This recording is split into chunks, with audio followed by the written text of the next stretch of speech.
Recently, a humble Maya forest gardener from Belize was flown to Santa Barbara to receive the Chancellor's Award of Excellence for his work to help address climate change using Maya regenerative agriculture.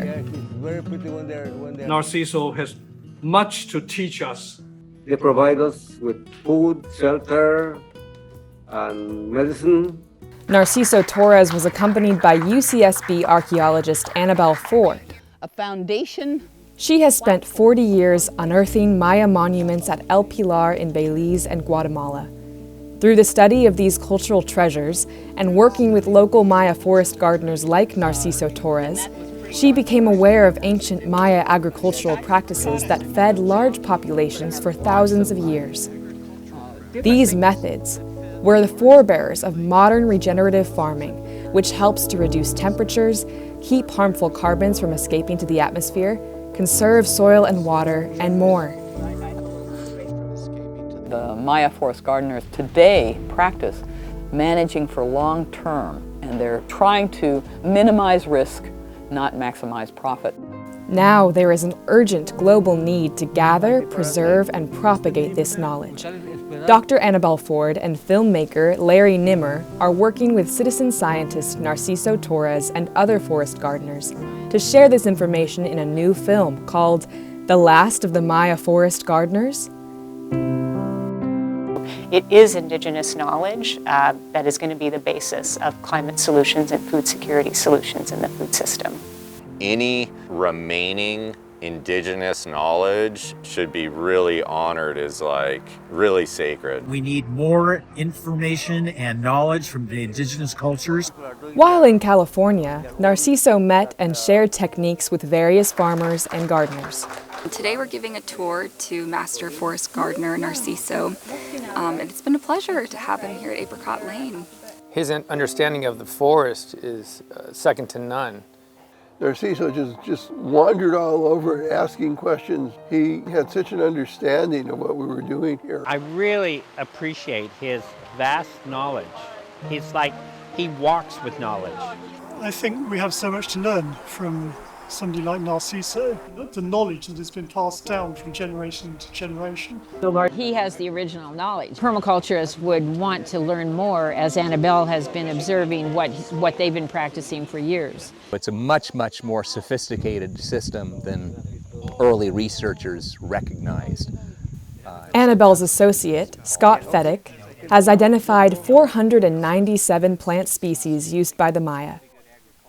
He's been working with Narciso to record the necessary growing conditions and techniques that the Maya have used. You have to make it real happy, you have to be brown soil. Brown soil. Yeah. And in the black clay, it might do good if the soil is deep enough. Well, I think there's a lot we can learn from Maya indigenous farmers. In Belize, Narciso gave a tour of his forest garden to Nimmer and Ford. This one here, these are cacao, good for chocolate and for chocolate drinks. The cactus, the young ones are edible, so you roast them over the fire and with a little lime. It's so good. Call it wild okra. Turn into pickles, sorrel, for making jam. It's a blackberry tree. It produces good wine, custard apple. It's a delicacy, sour sap. Oh my goodness, so sweet. People fight over it. This one is a rubber tree. We could make a waterproof vest. You rub it on top and it can dry, it will become waterproof afterward. And you can make a slingshot too. What are you aiming for? That tree there. Whoa, you hit it. Unfortunately, worldwide commercial farming operations have found big profits at the expense of sustainability, of people, and the soil. In fact, Narciso has to walk through a commercial monocrop each day to get to his forest garden.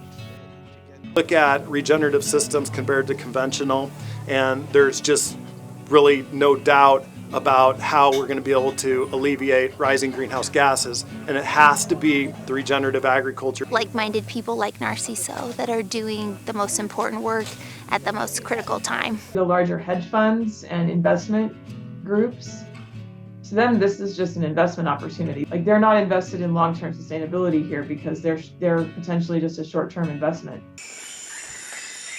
This young man beside me is a walking encyclopedia. He understands that he has an important body of knowledge that he's aware of, and probably uniquely aware of it. He works not only to feed himself and his family, but he also works to feed the birds and the other relatives. I have more wildlife living here than there is in the wild. And it's all about shining a light on the story of regenerative practices, dating back to the indigenous voice and the indigenous perspective.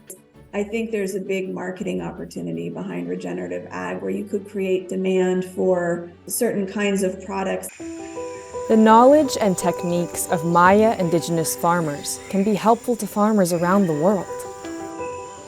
For me, being a forest gardener is very important.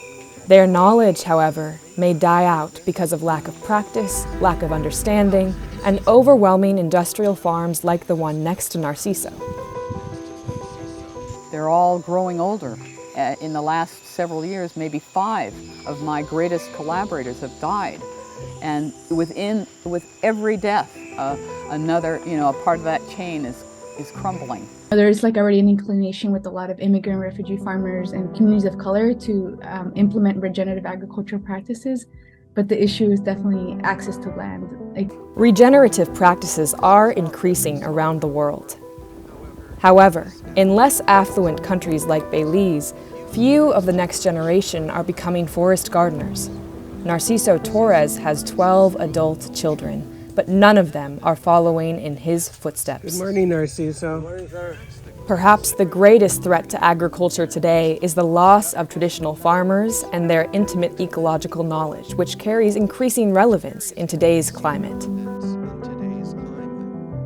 Indigenous knowledge is central to responding to climate change and certainly central to solving problems with the food system, and why it's currently not only a climate problem but also not doing a very good job of meeting people's food needs. They will make a difference right now. To find out more about this story and to support our efforts to promote Maya indigenous knowledge, please visit our website, mayaforestgardeners.org, where you can also make a contribution to completing the documentary, The Last of the Maya Forest Gardeners. What she's doing, nobody else has ever done before. Please support us in capturing for the world the treasures of traditional Maya knowledge.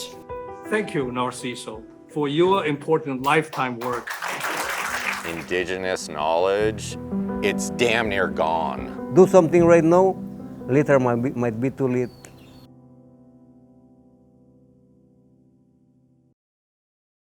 Glad you're making the film. Keep me in the loop. Yeah, I'm looking forward to seeing it.